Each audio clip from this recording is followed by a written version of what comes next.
if you are thinking of doing it, just do it. You know, I I've come to know that it's better to start something and to fail, because actually failing is where the learning happens. The quicker you do something and fail at it, like I've been stagnant in so many areas because I'm trying to be perfect and I'm in fear of failure. And you realize that the quicker you do it and get it out there, it's not going to be perfect at first, but you just have to keep going.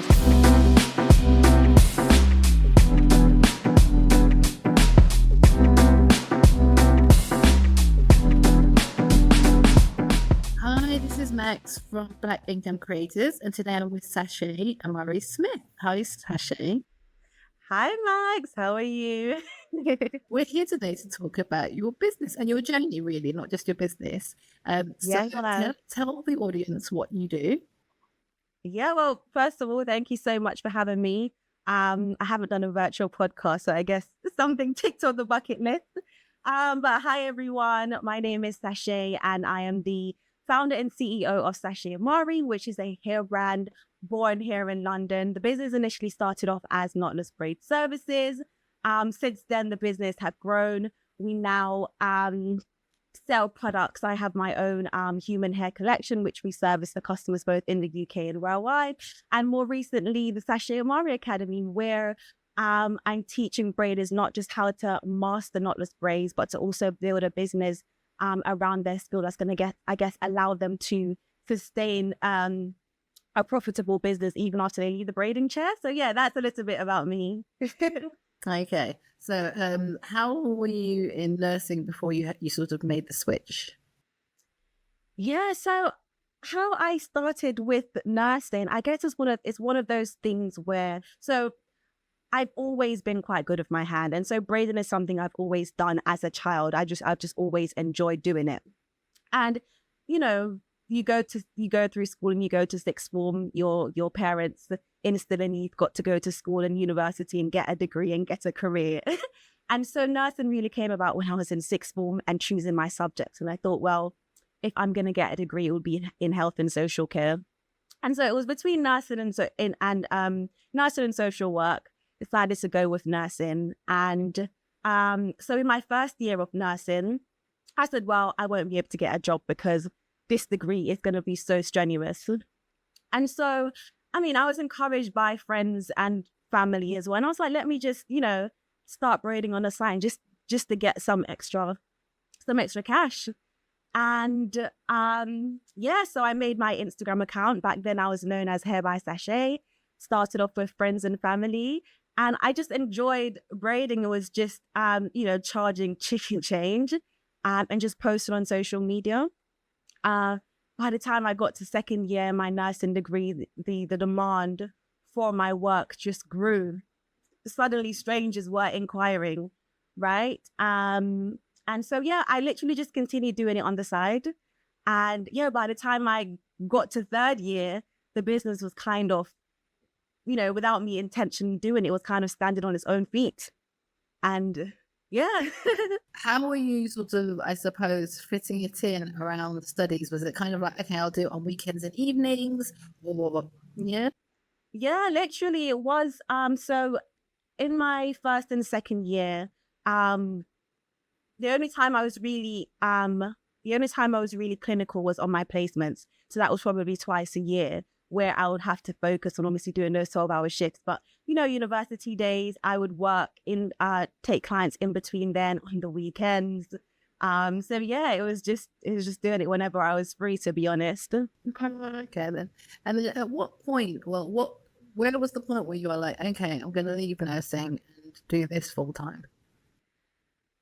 Oh, so like I said, by the time I'd got to second year nursing, the money I was already bringing in from my side hustle was already, more than what a nursing salary was. And, not only were people online inquiring, I started getting inquiries from like celebrities and stuff like that. And the demand was just so insane. And I remember when in my final year, in my final placement, I then continued on that ward when I qualified. And, all the nurses and my mentors will be like, I'm giving you 1 year. Like, why are you here? You have, because they would see my Instagram, they would see how it was just growing organically and how it was just, it looks like it was doing well. And they were like, I'm going to give you time. You're not going to stay here for long. So it really was at the point where I could see the potential of the business. And it was either I continued juggling both, absolutely loved nursing, and I love doing hair. The two actually balance itself, because doing hair took me away from nursing.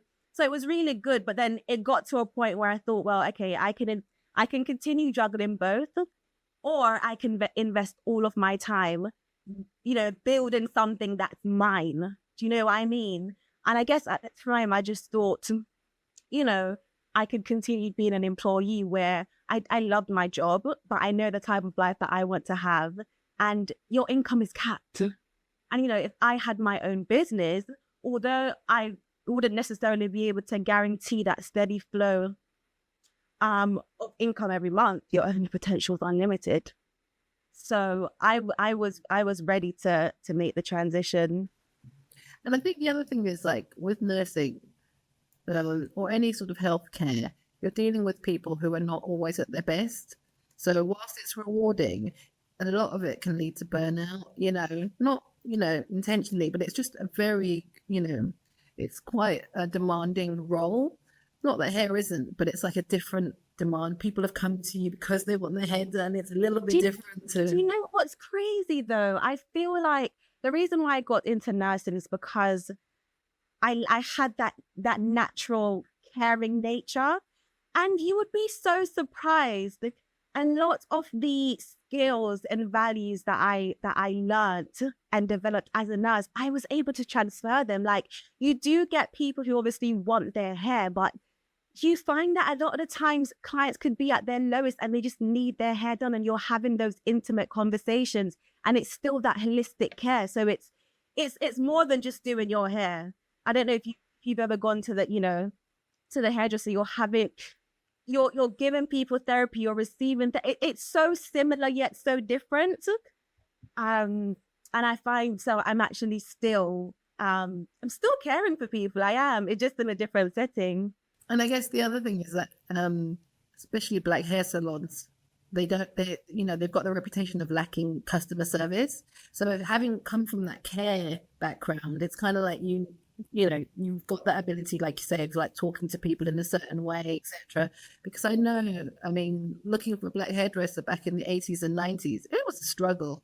It was like going to a Caribbean takeaway. You were not treated with the customer service. Yeah, it's so crazy. And, I've never worked in a salon setting. I've never rented a chair. I've always worked from my home. And I do mobile services. So I never even, aside from when I went and got my hair done as a child, which wasn't frequent for me going to the hairdressers.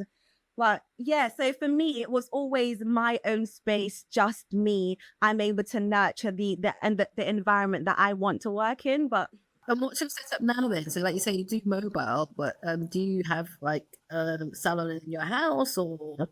Yeah, so I have a studio in my home.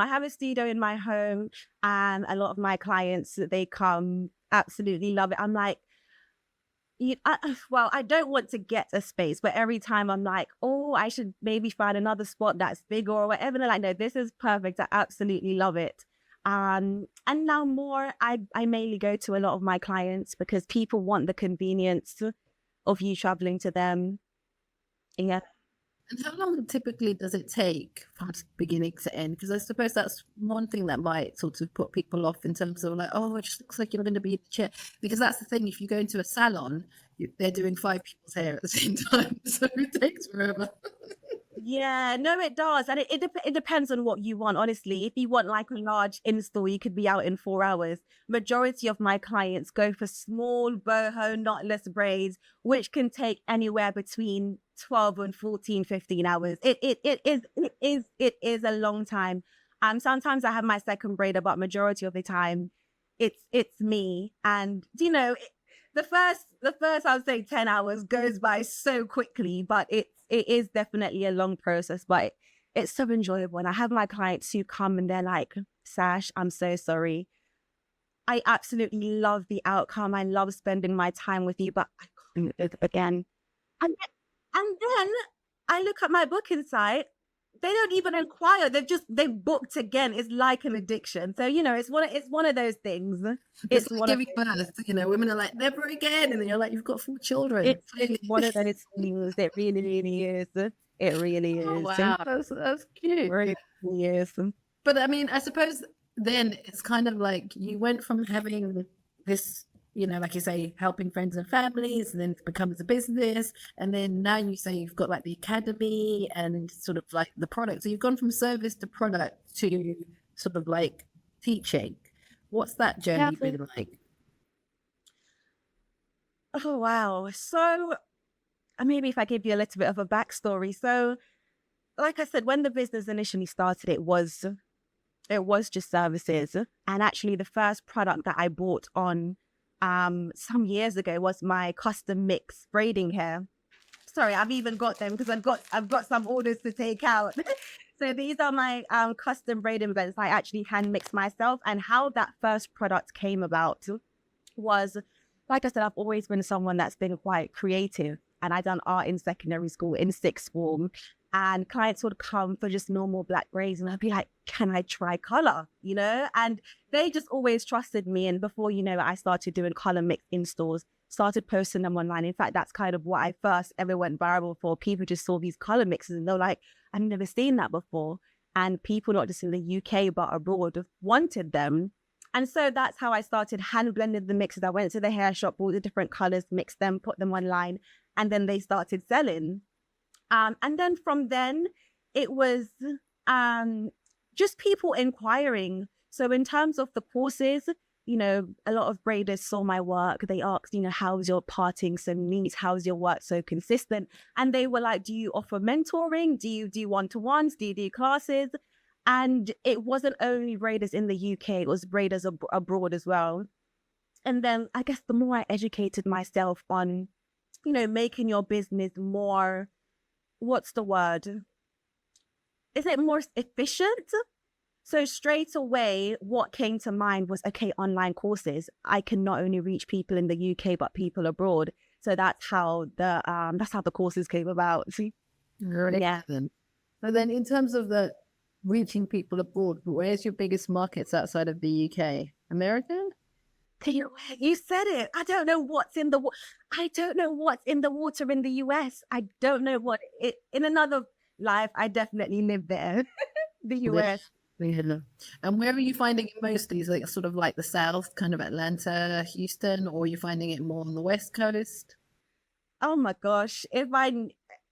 My geography is terrible. So I see Texas, I see New York, I see everywhere. There isn't a I'd say a prominent area. Yeah, that's probably something I could look into to see where, but generally it's all different states. So would you say at the moment you're more in the kind of like brand category? So it's kind of like the product brand is like a bigger part than the actual braiding that you started with, as it were? Oh yeah, definitely. I mean, now I probably do 6 or 7 clients for the month. Yeah. I've set my goal by the end of the year, and I'm sort of just doing it for the sake of it. It's the completely transition, I guess, into a brand, a business that's able to operate without it solely relying on me. I want to start having children soon, and I can't, do you know what I mean? So that's definitely the direction that I'm headed in. So trying to automate as many things in my business as possible. Yeah. And do you have support, or are you still sort of very much a one-woman band at the moment? I am actually a one-woman band. I'm a one-woman band, but I'm glad that I've been able to implement the systems in my business that have sort of allowed me to continue to stay on top of things, if that makes sense. Eventually, I will need a team because, I listen to so many successful business people, and, one person can't build an empire. You need a team. So that would be the next step. Yeah, I guess in terms of like succession planning and like you say, being able to, you can automate a lot, but then there'll be people that would need to do your marketing or etc. so that it can continue and be For sustained, sure. Yeah. etc. Yeah. So in terms of doing that, do you think you'd be looking to do that UK based or, overseas? Because a lot of In people do it terms overseas. Yeah, in terms of kind of like in growing terms the of your business. team, do you mean in terms of like building a team, in terms of bringing people on? I mean, I think initially, I think if I was to click my fingers and have another member of the team, I think it would be a full-time content creator, someone who literally follows me around, takes my content, because content is king. Literally, that's what my business is queen. Content is queen. That's literally what I've built my business off. So that would be like my first employee, a virtual assistant, or a full-time content creator. A virtual assistant could be someone that's not necessarily with me in the UK. I'm getting on. It's difficult because I think that thing with content as well is that that's how your business actually launched, isn't it? So from your Instagram, it went beyond your family and friends and became, like you say, strangers. What do you think about your content attracted them? What was it that was sort of unique about your content back then? I think from the very beginning, and I think from the very beginning it was the quality. And when I look back at my work now, I'm like, oh my gosh, Sasha, what were you doing? But I was always someone who I was very self-critical. I always wanted to be in anything that I do. I'm always that person who wants it to be perfect. And so I was continuously working on my technique. And I think what grabbed them initially was the quality of my work. And then I guess what turned them into repeat customers was my customer service and just, how I was as a person. And back then I didn't know what personal brand was, but I from the beginning, I was doing my own knotless braids and I was showing up doing tutorials, showing you how to style your braids. So I guess from then I was already building like a personal brand. So people sort of knew me and that built trust. So that I think that's what kind of built loyalty. Mhm. And you talked a bit about the product being human hair. So tell me a little bit, because I know there's sort of a move away from like synthetic. Um, I think there is. I think there's kind of like I don't know whether it's towards human hair, but there is something around sort of it being not healthier, but not having any kind of chemicals or anything in there being really critical for some people. I think in terms of environmentally friendly or something. I don't know. Do you know what it is though? You see cigarette packs and it literally has the cancer sign and it's still being sold out. People are still consuming it. I was listening to a podcast. It was Diary of a CEO. I don't know if you know that podcast, but it actually, Steve, yeah. So he interviewed a toxicologist and the interview basically concluded with the deodorant that we use, the makeup that we use, the perfumes that we use, the soaps, everything has toxins. Everything has toxins in it. And, what can we do? A lot of these things isn't made with our health in mind, especially when it comes to even like hair products and stuff that we consume as colored people. A lot of them are not made by people who have our best interests at heart. And so, yeah, I've heard speculations. I don't know the facts and the figures or whatever it is. But in terms of the human hair, where the human hair came in, it's because of boho braids. So with the normal knotless braids, that was just synthetic hair. Then boho braids came about where you use human hair. So that's how I started selling the human hair. So it was before, I guess, I don't know if it's controversy or whatever it is, that was happening. But yeah, the human hair option is there. And what's the difference between normal braids and boho? So normal knotless braids is where let's do a demonstration. I don't want to mess my hair up there. The normal knotless braids is just a standard plait. So it's like single plaits. Boho braids is where you incorporate the human hair. So you add the human pieces at the end and in between. You kind of get that half weave, half braids type look. It's the new thing. So that's the difference between normal braids and boho braids. So what I have in now, you can see the loose pieces. This is boho braids. Yeah. And is there someone sort of like celebrity wise who is known for boho braids that I'd be able to be like, oh yeah, that's it. That's what it looks like. Um, where it started, where I first, I guess, heard about it is this celebrity. Her name is Zoe Kravitz. She first kind of had that boho braid style, but if you go on Instagram and if you go online, you type in boho braids, everyone has it. It's like the next best thing. I'm surprised because Zoe has sort of mixed hair, so you wouldn't even think boho braids, would you? You just assume that she wouldn't need the additional hair in her. Well, this is the thing. Braids have become, I mean, it was always a staple hairstyle in the Black community, but it's become such a trend where, everyone is embracing the style. Yeah. It's one of those as well. You might assume it, you might think it's her hair, but it's actually, it's not. And I get the same with mine. People think it's my hair when it's all out because it actually is quite natural looking. I guess there was a time when weaves were really in, like in the 90s, and it was always like, I don't know if it's her hair or not. You could never tell. And like wigs were so good, you were kind of like, I mean, I didn't even know Whitney Houston wore a wig until kind of 10 years in. I was like, I just thought it was her hair. Exactly. And imagine now where we know so much more. Yeah. Exactly. No, that's amazing. So, how did you go about getting like your first paying clients? Because like you said, you went from friends and family to this is business. Yeah, I mean, like I said, just how I got all my other clients, it was just through social media. It really is.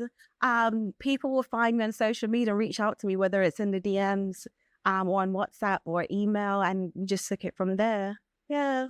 I think the fact that you were so flexible, like you would travel to them, that helped with the growth of the business, because some people are very much sort of salon based. So it's like you have to go to them. You don't really have a choice. I mean, but I think if someone who worked in a salon, I think if they received an inquiry, whether it's from a celebrity or whatever client, and they said, look, I've seen your work. I want this service. Can you travel to me? I mean, I'm sure they're not going to say, no, I'm only salon based. I don't think so. I think a big part of business is being accessibility, right? Yeah. And it's what the customer wants. It's what they want.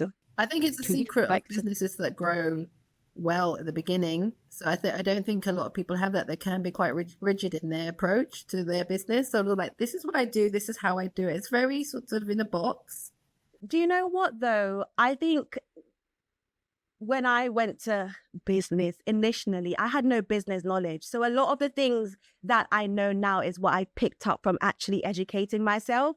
So, when you hear things like, if you send a message and you don't get a response, send another message. I'm just checking to see if so there are a lot of business strategies that requires you being, persistent and consistent, because people do things, sometimes someone inquires and then they forget. I'm like, oh, were you still interested? Oh, yeah. So that's a part of business. It really is. Yeah. And in terms of becoming a sort of like knotless braids expert, was that a sort of like very decisive decision? Like, you know what, I'm going to focus on one type of braids rather than being like a braidist for every type of braids? Yeah. Well, like I said, it also, that just came down to me educating myself and my mindset just changing. So when I first started, when I went online, I saw everyone doing everything. And so what did I do? I done everything. At one point, I was someone, if you wanted braids, twists, locks, I was a jack of all trades and really a master of none. But back then, with the knowledge that I had, I thought you had to be able to do everything and put everything out there to get more clients, to get more bookings, until I learned that actually, if I want to build a certain type of business, if I want to be positioned in the industry a certain way, I had to specialize. You hear genuinely that specialists make the money, generalists don't. Yeah, so when you think about it, if you wanted to get knotless braids and there were two braiders on one page, you had braids, hair, twists, locks, 10 different styles, and then you saw someone who solely done knotless braids, who are you likely to, do you know what I mean? Yeah, I think you're right. I think it's that thing of, specializing early in a journey, not trying to do everything for everybody, which a lot of people do. And then you're kind of like, I don't even know what they do. Like I've gone Yeah, on that's websites or Instagrams and I'm like, I'm not sure what it is that I'm actually yeah, for looking sure. for, etc. Whereas if they have two or three products, I'm like, okay, I know what they're doing, or That's it. And do you know what? I think the logic behind it as well is you can't master everything. And, because I was doing one thing, I was doing the same thing over and over again. I can look at where I'm going wrong and actually work on my technique and become good that way. So it's not even because I didn't want to do everything. It just looks inconsistent when you can do one thing well, then you do something else and you want that consistency. And that's what people are looking for. So it was that's how I even got so good, because I wasn't as good in the beginning, but because I worked on the same thing. Well, they do say you're 10,000 hours, and if you're not doing it in the one thing, you're just, yeah. Exactly, Yeah, exactly. and we've talked a little bit about sort of social media. Do you think that's been your biggest success, like success tool, or is Yeah, it more word 100. of mouth referrals? Because So, do you know what? I would say 95, 96% of my customers initially find me through social media. And, that's not just Instagram, that's TikTok, that's YouTube, it's Pinterest, it's across all the social media platforms, online. Yeah. okay, which one is best? Has been sort of, or has it been a thing of like it depends on when you started as well and what content you put on each of them? Sort of like, so Pinterest, it works really well for like photos, etc. But Yeah. yeah.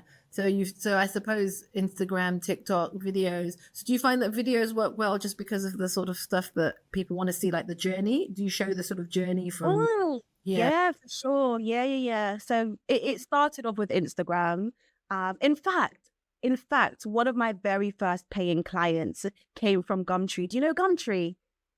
So back then, I saw people putting braiding services and stuff on those platforms. And sorry, I'm lying. Not Gumtree. My services were on Gumtree, but Spock. Have you heard of Spock? So Spock is where you can sell physical things. So you can sell like clothes and shoes and stuff, but I put my services on Spock. So anywhere online where you could sell a service or anything, I was doing. So one of my first customers was from Spock, but I kind of had that mindset that, anywhere online where you could sell things. But yeah. How did they even find you? Like, why were they on? I suppose they might have been looking for hair. I don't know. What were they looking for? You know what? I don't even know. I don't know how. And in fact, it was a guy that found it. I don't know if he was looking for furniture or what, but I don't know. What did he want done? Oh, because you were just doing No, no, no. hair. He booked me for his partner. Oh, really? Oh, that's nice. So I put the pictures up of all the hair that I'd done, put a price, but it was £50, and I went to her to do it. This was way back, and yeah, so it just goes to show you, people looking in places, so you got to be everywhere. I think that's key. It's got to be everywhere. But like you say, it's also the quality of the content. So It's yeah. quality. It's quality. It really does start with quality. Like I speak to a lot of braiders who I coach and just give advice to. And a lot of them, want to know how to become better at social media. They want to hire like a social media manager, and they want but I honestly tell them, all I have is my iPhone and my ring light. The quality of your work, that's what people are looking for. You can have a big fancy salon. The thing that you're actually selling, if you start with that, everything else becomes so much easier. Mm. It really, really does. And in terms of like offering the online courses, what inspired you? Was it just trying to reach more people? Reach the people kind of more easily? What was it that you sort of said, you know what, I need to make this into a business because it's not part of my business really? Do you know what? It was, if I'm to be completely honest, it was for two things. The first, what initially started it was, of course, the inquiries. And like I said, the more I was educating myself on, you need to find a gap in the market. And people were inquiring, and I was thinking about, okay, I can do one-to-ones and in person, which would be possible for people in the UK, but people abroad, it wouldn't necessarily be. Or, when I learnt about, you know, terms like return on investment and leveraging your skill and your time, I can spend 6 months or a year and make this thing really good. And once I have it that one time, it can sell for the rest of my life. So I'm no longer having to continue trading my time for money. So I was also thinking in that sense, actually trying to build a business that's not reliant on me. And so that's kind of where I went into digital products.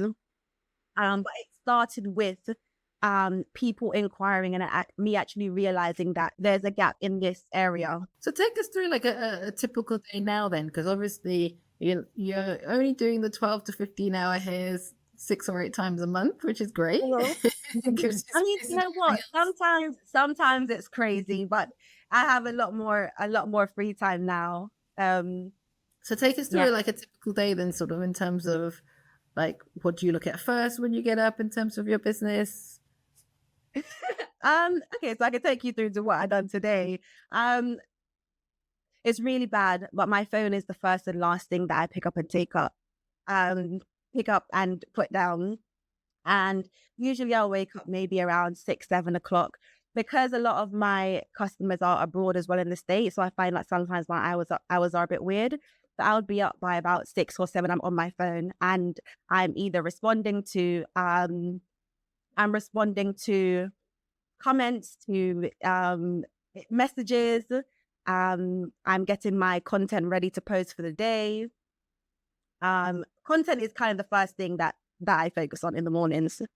And then I might get up, I'll have some orders, I'll mix some bundles. If I haven't got any client, that is, I'll mix some bundles, go to the post office. And listening to podcasts, finding ways to continue to educate myself and grow my business. Do you miss that kind of sort of like working in the hospital, working at, so do you miss that kind of camaraderie of having, working with other people? No? Oh, okay. Oh no, sorry, working with other people. Yeah, I guess I do. But like I said, I see my clients, I engage with so many people online. It is virtual, but I still have that community. Yeah, but I wouldn't give up. I wouldn't give up working for myself to go back into that structured environment. No. No, yeah. And in terms of like sort of setting up the first course, how did you go about that? Because I think that's it's a lot of tools that you need just to put a course together typically. So how did you start? Not necessarily. So it's so crazy. I'm a very good improviser. I've been very good at improvising. My first course, I literally filmed in my bedroom. I found a spot that my entire bedroom, I'm in my bedroom now, it's white. I found a white spot. I got my mannequin head. I screwed it onto the table.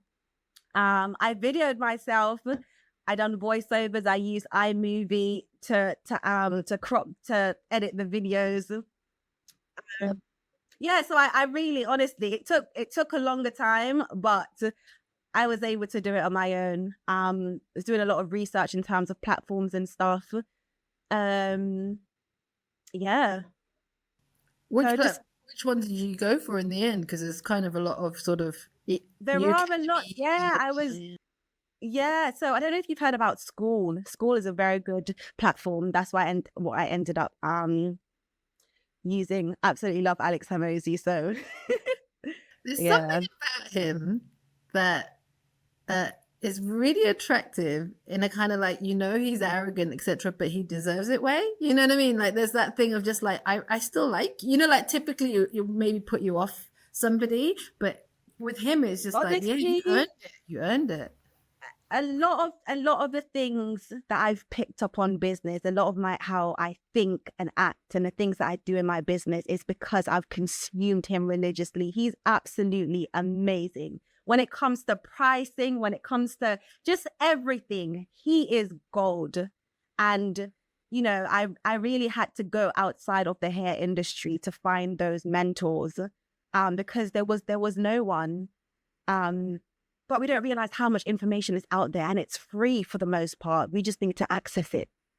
You know what I mean? So yeah, he's absolutely amazing. Absolutely amazing. Your favorite, would you say?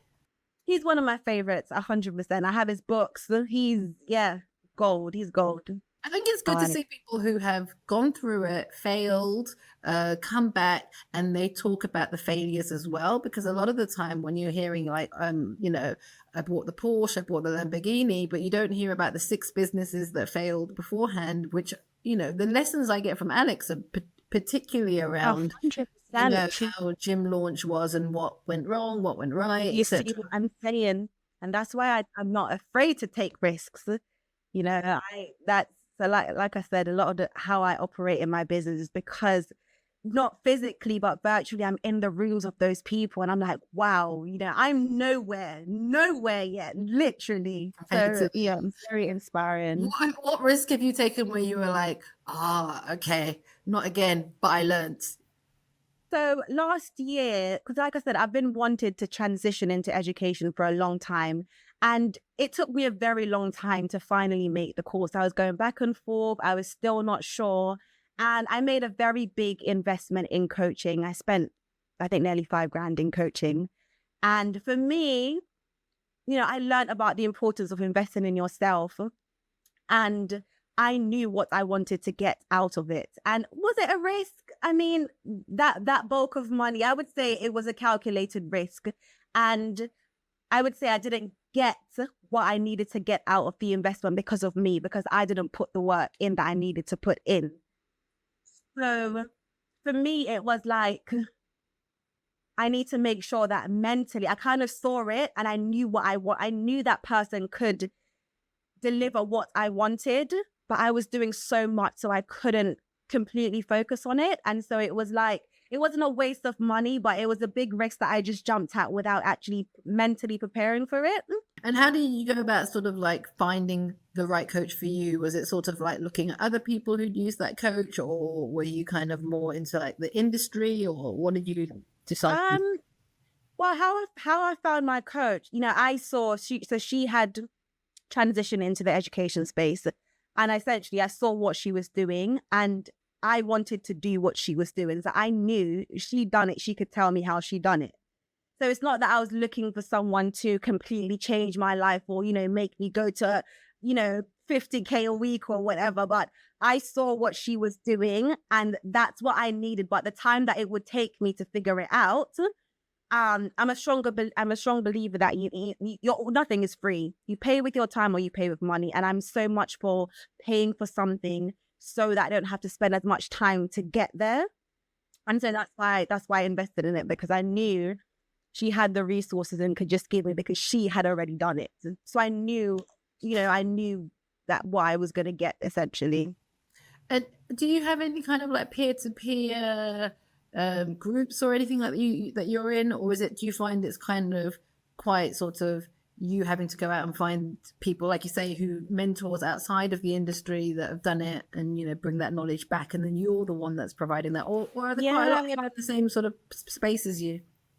I find that I had to do that. Now I'm seeing, so I've been speaking at quite a lot of events that's all about inclusivity and trying to, bring the hair industry together, which has been good. So I think more of that is happening now. But yeah, unfortunately, I really just had to go out there because there wasn't really, not in the UK either,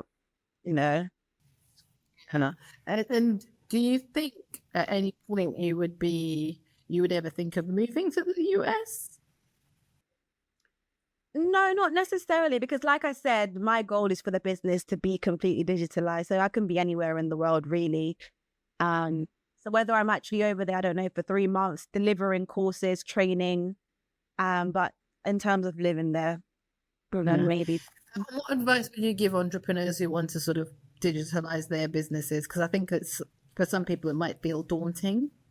I would say you will know when the time is right. I think a lot of the times we want to do things because it's what we want, and we want to put things out because we want it. But I think if you listen to your audience, build a community, listen to your audience and find out what they want, find out where there's a gap that can be filled. Because, when we listen to the Alex Hermosis and stuff, sometimes, you want to put something out, but is there a starving crowd? There's no one wants the thing. It might already be there.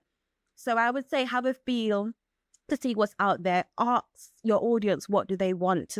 Do some questionnaires, do some surveys, and go from there. And the mindset that I have now, and if I was to start my business, I would have done this so much sooner. I'm so much of the mindset that I'm trying to literally digitalize absolutely everything. So compact everything that I know into a course or into a product.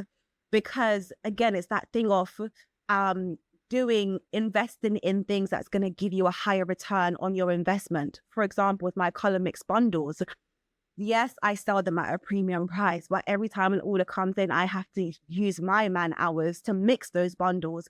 Why don't I put out a course on how to do color mixing? It's a skill that I've mastered.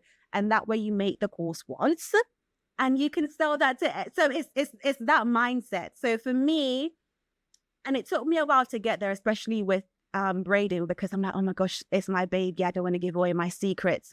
But it's a different way of thinking. And that's when you actually start thinking like a business. It's trying to just package all of your knowledge into, especially if a digital product.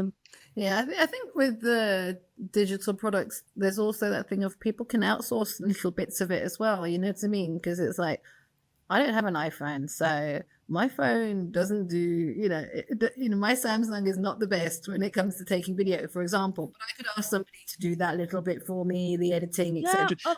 100%. I feel maybe people feel overwhelmed by the thought of like, I have to do all of it and put it all. Forcing is such a big thing because you can't do everything. I'm so big on people say I'm just quick to throw money, but I'm so big on outsourcing, honestly, because like I said, my time is so valuable. So I really do my mindset on money, it's a tool and you can use it to just make your business more efficient and to just get to where you want to get to faster. What do you do outside of the business? What are your kind of like hobbies and interests? When they say when you have a business, it's literally I eat, breathe, sleep my business. It really is. It is bad.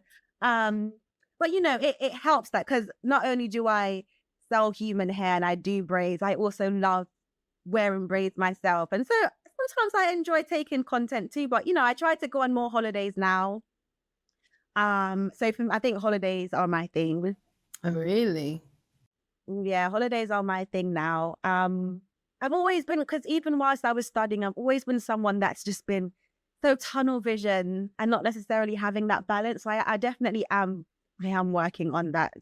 And what is your demographic in terms of like, your customer and audience and community? Well, yeah, predominantly women of color. Age wise, so I think I probably serviced someone under 18 maybe twice or three times. And it would be like my clients' kids who I end up doing. But yeah, I'd say 20s up. Yeah, I'd say 20s up. Okay, so sort of 20s up, working professionals, kind of. Yeah, predominantly working professionals. Yeah, predominantly working professionals. And where do you see your brand in 2 to 3 years? I mean, I see myself launching fully into educating and inspiring not just the braiders to come, but the current braiders now. I feel like there's so much to learn for braiders in the industry, and I guess I've already kind of positioned myself to be a part of that movement. So more just education, really, and actually just building a business that's 100% sustainable without me having to be there. So this is so that you can be married with kids. I mean, not just married with kids. A book that I read called The E-Myth. I don't know if you've read that book. Oh my gosh, amazing book. And so yeah, it taught me that a lot of us we have a skill, and so we go into business and we think we have a business, but we've essentially bought a job. So a lot of us who call ourselves entrepreneurs and business owners, if we really knew what it meant, we would realize that actually we're not. So for me, it's actually building a business. Yeah. It's interesting, isn't it? Because, when you have a business that's built around a personal brand, then it can be harder, I guess, in some ways, to sort of separate Separate yourself. Yeah. Yeah, but Yeah. okay, no, that's at least you. Figuring out as I go. And I think that's it. So it's kind of like part of the journey. So yeah, you're right. A lot of people, they start off, let's say, in the coaching or counseling. So they start off doing one-to-ones, etc. And it's very much, and then they get to that point where, like you say, they might put out a course, and then they get to the point where they're like, I don't want to be in the business. I want to work on the business, but not be in the business all the time. So it's extracting yourself from something That's that is it. very Well, much tied to a freedom. personal brand. And there's a couple of things in terms of, I think, we've talked a little bit about people that we follow and stuff, but what were some of the biggest mind shifts you had to make to move, I guess, away from being like a braidist to a business owner? I think it's understanding what business is.